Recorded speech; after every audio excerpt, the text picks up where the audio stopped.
El primer tema que vamos a hablar es el de fisiología y fisiopatología, que se compone de tres grandes bloques: ventilación, circulación e intercambio gaseoso. En cuanto a la ventilación, lo primero que hay que ver es la fisiología, ¿vale? Y dentro de la fisiología hay dos conceptos muy importantes que hay que entender, ¿vale? Uno es la dinámica de la caja torácica y el otro la resistencia al flujo aéreo, ¿vale? Para entender la dinámica de la caja torácica hay que saber que los pulmones tienden a colapsarse y la caja torácica tiende a expandirse, ¿vale? Como estos están conectados mediante la cavidad pleural, ¿vale?, ambos ejercen fuerza en direcciones opuestas y en la situación de reposo, al final de la expiración, no hay ningún movimiento y a esta capacidad lo llamamos capacidad funcional residual, ¿vale? En la inspiración, los músculos inspiratorios tiran de la caja torácica hacia afuera y esta arrastra consigo a los pulmones, ¿vale?, que se expanden. El aire que queda dentro adquiere una presión negativa y entra más aire desde fuera, ¿vale? Así se llega a la capacidad pulmonar total, cuando la fuerza muscular se iguala con la fuerza de retracción negativa de los pulmones, ¿vale?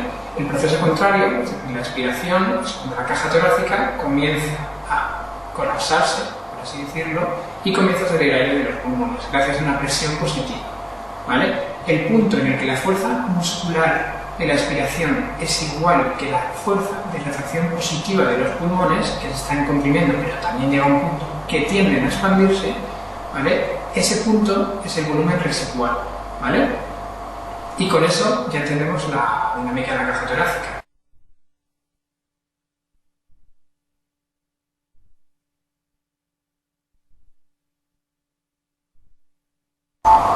El segundo aspecto a tener en cuenta en la fisiología de la ventilación son las resistencias al flujo aéreo, ¿vale? Estas resistencias están condicionadas, por un lado, por la resistencia aérea, que depende del radio de la vía aérea, y por otro lado, por la resistencia elástica, ¿vale?, que depende del parénquima.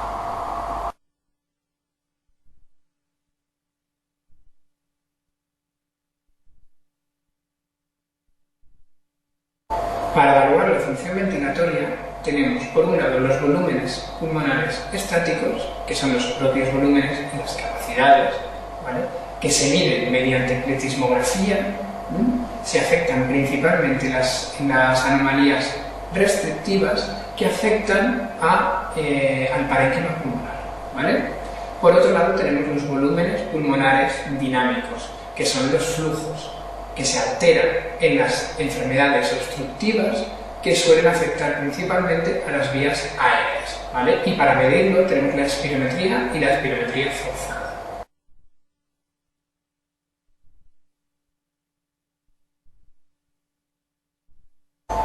Vamos a hacer la pregunta 14 del test de segunda vuelta.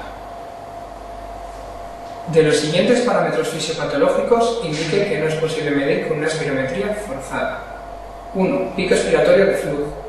2. Flujo mesoaspiratorio. 3. Capacidad residual funcional. 4. Capacidad vital forzada. Y 5. Volumen de reserva expiratoria.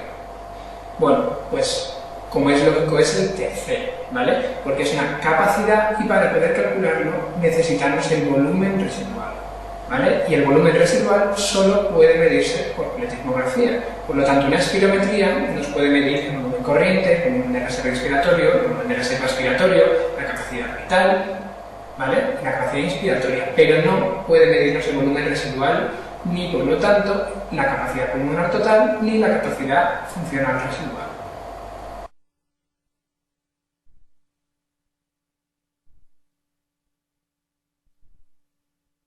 Existen dos patrones de función ventilatoria normal. Por un lado tenemos la obstrucción, que es un tifenol menor del 70%, ¿vale?, y que se da en enfermedades que afectan a las vías aéreas, y podemos medirlo con espirometría. Por otro lado tenemos la restricción, que es una capacidad pulmonar total menor del 80%, que se produce en enfermedades donde se afecta principalmente el parénquima, y para poder evaluarlo necesitamos una pletismografía.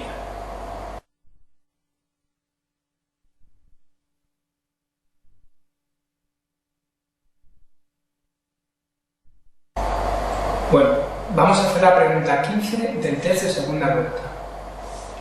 Respecto a la interpretación de los resultados de las pruebas funcionales respiratorias, señale la respuesta verdadera.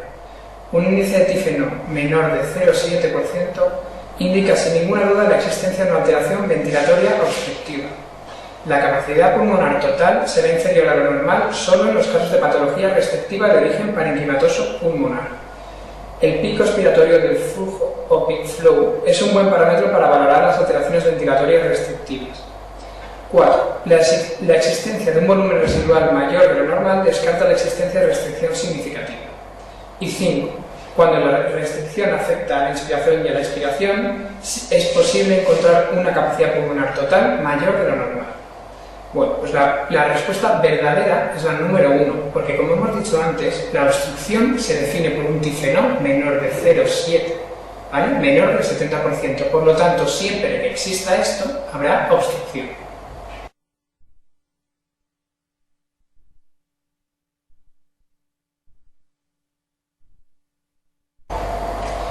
En este cuadro podemos ver cómo comparamos unos patrones de ventilación con otros, ¿vale? Así tenemos la obstrucción, que se define por un tifenón menor del 70%, ¿vale? Y las restricciones, que se definen por una capacidad pulmonar total menor del 80%. Pero sabemos que existe una restricción parenquimatosa, que se debe principalmente a un problema en el parénquima del pulmón, y extraparenquimatosa, ¿vale? Que puede deberse a un problema inspiratorio o a un problema inspiratorio y expiratorio. ¿Vale? Para distinguir estos tres tipos de restricción, lo primero que hay que mirar siempre es el volumen residual, que estará aumentado en la restricción extraparenquimatosa inspiratoria y expiratoria, ¿vale? Y luego, para poder distinguir la parenquimatosa de la extraparenquimatosa solo inspiratoria, tenemos que ir a la presión inspiratoria máxima, porque el resto de parámetros pueden ser iguales en ambas.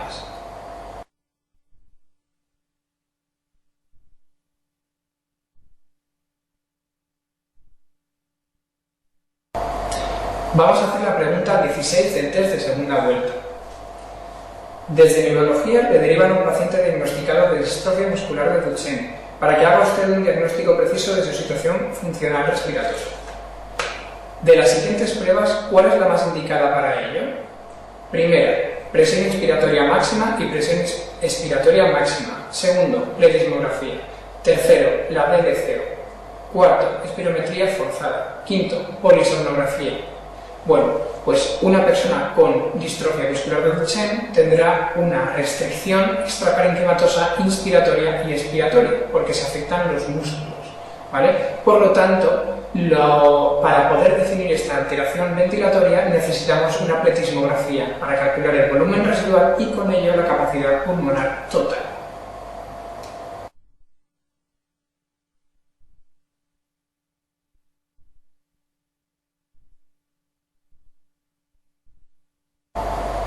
Pregunta 17 del test de segunda vuelta. Acude a su consulta a un paciente refiriendo disnea. Le realiza usted una espirometría forzada que demuestra los siguientes valores. Primero, capacidad vital forzada del 86%, es decir, normal, ¿vale? Volumen expiratorio forzado en el primer segundo, 51%, que está disminuido. ¿Vale? Tifeno de 0,42, es decir, 42%, está disminuido. ¿Esto qué es? Una obstrucción, ¿verdad? Entonces buscamos entre las diferentes opciones y nos pregunta que cuál podemos descartar. Bueno, pues la histiocytosis X sabemos que es del intersticio, pero nos puede producir obstrucción. El EPOC es la obstructiva por excelencia. La fibrosis quística produce bronquiectasias y eso también es obstructivo. Y la sarcoidosis con afectación endobronquial también puede producir obstrucción. Por lo tanto, por descarte nos queda la fibrosis pulmonar idiopática, que produce una alteración ventilatoria puramente restrictiva.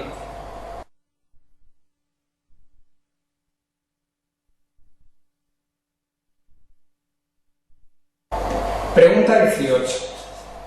Atiende usted a un paciente que refiere disnea lentamente progresiva de 10 años de evolución que en los últimos 8 meses ha aumentado de forma acelerada. Se trata de un paciente varón de 68 años de edad, hábito pícnico, fumador activo de 70 paquetes al año, con tos y expectoración habitual desde hace 20 años. En la exploración física destacan acropaquias, roncos en ambas bases y crepitantes secos en ambas bases. En la radiografía de todas se aprecia un patrón intersticial que predomina en las bases pulmonares con zonas periféricas de canalización, ligera cardiomegalia y aumento de la trama broncovascular. De la siguiente combinación de pruebas funcionales, ¿cuál cree que será la más probable en este paciente? Bueno, pues este paciente tenemos que tiene hábito pícnico, es fumador, tiene tos y expectoración, roncus, ¿vale? Cardiomegalia. Eso nos habla a favor de ¿qué? De bronquitis crónica, que es EPOC. Por lo tanto, esperaremos ver un patrón obstructivo, es decir, un tifenol menor del 0,7%, ¿vale? Pero por otro lado, también nos habla de patrón intersticial en las bases, con paralización, con crepitantes secos en las bases, y eso habla a favor de fibrosis pulmonar idiopática, ¿vale? Por lo tanto, también habrá un patrón restrictivo, por lo tanto, la capacidad pulmonar total tiene que estar disminuida, ¿vale? La única opción donde tenemos un patrón obstructivo y un patrón restrictivo es la opción número 2, donde la capacidad pulmonar total es del 65%, es decir, disminuida, y el tifenol del 50%, es decir, hay obstrucción.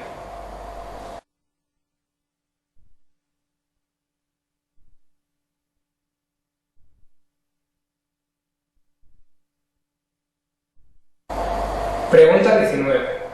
Con los siguientes datos de la exploración funcional respiratoria, ¿qué enfermedad de las siguientes podría usted diagnosticar con mayor probabilidad?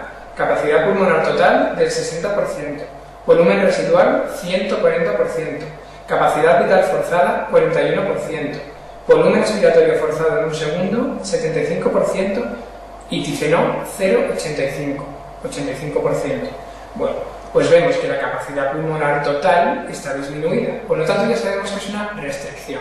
Y además tenemos un volumen residual alto, 140%, ¿vale? Esto que nos dice que es una restricción extraparenquimatosa con alteración de la inspiración y de la expiración, ¿vale? Buscando entre las diferentes opciones, la única que cuadra con esto es la 1, que es la espondilitis anquilosante, ¿vale? Para entender bien este concepto es muy importante hacer esta pregunta junto con la siguiente, la pregunta número 20. Acude a su consulta a un paciente refiriendo un cuadro de disnea de esfuerzo de 2 meses de evolución. Le realiza usted una exploración funcional completa que arroja los siguientes resultados. Capacidad pulmonar total, 48%, es decir, está alterada. Ya sabemos que es una restricción. Volumen residual disminuido, 75%, ¿vale? Capacidad vital forzada, 50%. Flujo expiratorio en un segundo, volumen expiratorio forzado en un segundo, 80%. Y tifenol, 90%. Es decir, esto es normal. De las siguientes enfermedades, ¿cuál es la que con más probabilidad padece su paciente? Bueno, pues sabemos que es una alteración restrictiva, ¿vale? Con un volumen residual normal. Esto nos deja dos posibilidades, que sea restrictiva parenquimatosa o extraparenquimatosa inspiratoria, ¿vale? La opción número 1, bronquiectasias difusas. Eso produce obstrucción, por lo tanto nada. La segunda, espondilitis anquilosante. Como acabamos de ver, eso produciría un volumen residual alto, por lo tanto no lo justifica. En tercer lugar tenemos asma bronquial persistente grave.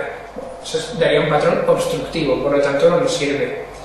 La cuarta, linfoma mediastínico, la dejamos ahí. Y la quinta, EPOC tipo bronquitis crónica, que también es EPOC obstructivo, por lo tanto tampoco se ajusta a nuestro paciente, ¿vale? La única que se ajusta es la número 4, linfoma mediastínico, y el mecanismo fisiopatológico que lo explicaría sería por una afectación de nervio frénico, ¿vale? Que solo afecta a la inspiración.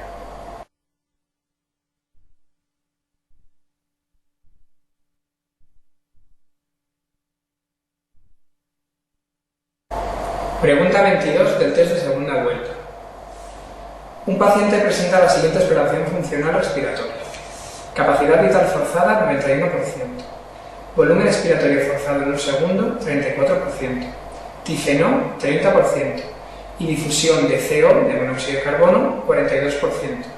De las siguientes enfermedades, ¿cuál es la que debe usted diagnosticar en este paciente?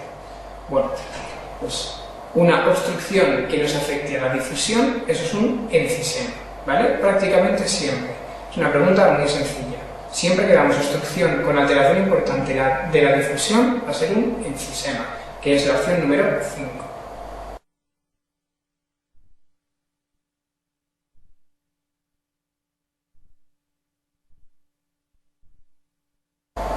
Bueno, en el tema de fisiología y fisiopatología ya hemos terminado con toda la parte de ventilación y ahora toca la parte de la circulación. Lo único que me interesa que sepáis a este respecto es que la presión en la arteria pulmonar es menor que la presión en la arteria aorta. ¿Y esto a qué se debe? Pues principalmente a un factor y son las resistencias. Como sabemos, la presión es igual a flujo por resistencia, ¿vale? El flujo es el gasto cardíaco y el gasto cardíaco izquierdo y derecho son prácticamente iguales, ¿vale? Por lo tanto, nos queda el otro factor que es la resistencia. Las resistencias pulmonares son menores por dos hechos. En primer lugar, por el reclutamiento.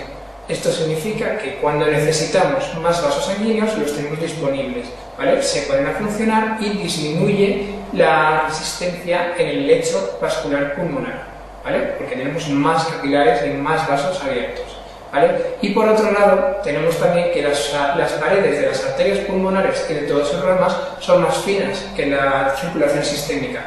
Por lo tanto, la presión que ejerce sobre el flujo que va dentro, es decir, la resistencia, es menor. Y esto explica que con un mismo gasto cardíaco las presiones en el territorio pulmonar sean menores que las presiones en el territorio sistémico.